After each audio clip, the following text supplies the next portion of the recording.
ഇന്ന് ഞാൻ എൻ്റെ ബെസ്റ്റ് ഫ്രണ്ടിൻ്റെ വീട്ടിലേക്ക് പോവുകയാണ് കേട്ടോ.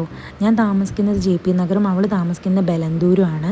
കഷ്ടി ഒരു 7-8 കിലോമീറ്ററിൻ്റെ വ്യത്യാസമേ ഉണ്ടായിരുന്നുള്ളൂ. ഒരു സഡൻ പ്ലാനായിരുന്നു കേട്ടോ. കാരണം വീട്ടിൽ വിഘ്നേഷ് ചേട്ടൻ്റെ അച്ഛനും അമ്മയും എപ്പോഴും കുട്ടിയെ നോക്കുന്ന കാരണം ഞാൻ അവർക്കൊരു റെസ്റ്റ് കിട്ടിക്കോട്ടെ, പിന്നെ ഞങ്ങൾ മീറ്റ് ചെയ്തിട്ട് ഒരുപാട് നാളായല്ലോ വെച്ചിട്ട് പോയതാണ് കേട്ടോ. പിന്നെ ഞങ്ങൾ ഇടയ്ക്കിടയ്ക്ക് മീറ്റ് ചെയ്യാറുണ്ട്, ഇടയ്ക്കിടയ്ക്ക് ഫോണിലും സംസാരിക്കാറുണ്ട്. അപ്പം അങ്ങനെ പെട്ടെന്നൊരു പ്ലാന്. സിങ്കി അവർക്ക് ഭയങ്കര കാര്യമാണ്. അവനെ കാണാൻ വേണ്ടി ഒന്നുമില്ലെങ്കിൽ അങ്ങോട്ടേക്ക് വരും ഇടയ്ക്കിടയ്ക്ക്, അല്ലെങ്കിൽ ഞാൻ അവനെയും കൊണ്ട് ഇങ്ങോട്ടേക്ക് വരും.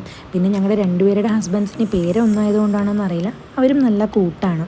അത് കാരണം അങ്ങനെ സംസാരിക്കില്ല അങ്ങനെയൊന്നും ഇല്ലാത്ത കാരണം വരാനും എല്ലാവരും കൂടെ വർത്തമാനം പറയാനും എല്ലാം ഒരു സന്തോഷമാണ് എപ്പോഴും. വിഘ്നേഷ് ചേട്ടൻ നല്ല അടിപൊളി ഫ്ലൂട്ട് വായിക്കും.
സിങ്കിക്ക് അങ്ങനെ ഭക്ഷണമൊക്കെ കൊടുത്തിട്ട് അവൻ്റെ ഉച്ചോർക്കത്തിലേക്ക് കടന്നു.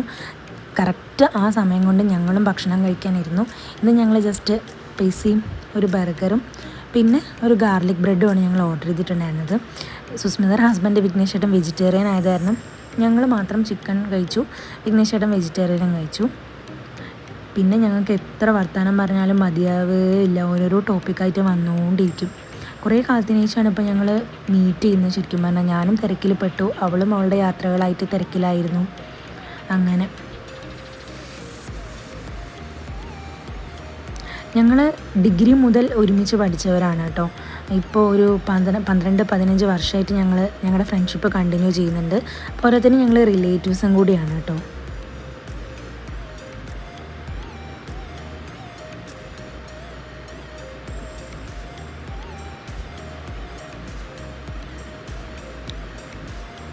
ആദ്യം സിങ്കി മടി കാണിച്ചെങ്കിലും പിന്നെ അവരായിട്ട് നല്ല കൂട്ടായി കേട്ടോ സിങ്കി.